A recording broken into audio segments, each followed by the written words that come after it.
This is stand up paddle, not lean over and hurt your back paddleboard. If you don't want to bend over far, have your paddle as long as possible, which means I usually try to make it from the ground to the top of my fingers, at least at a bare minimum.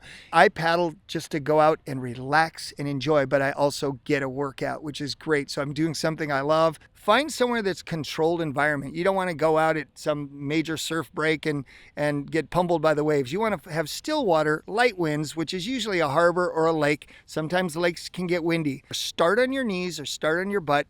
But at the end of the day, you have to pay attention to environments. If you paddle for an hour and it's 4 o'clock and it gets dark at 5, remember you have an hour coming back. Pay attention to your conditions. If you're paddling 2 miles one day and you're going downwind, it's going to feel like 4 miles coming back. So I tend to pick my route based on conditions. So just be aware of your environments. If you can't paddle with a friend, stay fairly close to shore. That's why harbors are great. But just be aware of all your conditions. Is there a storm heading your way? Is there wind?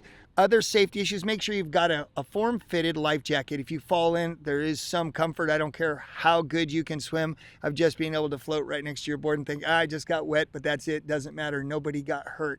The law states that you have to have one with you. As an ex-professional water athlete, wear the right gear.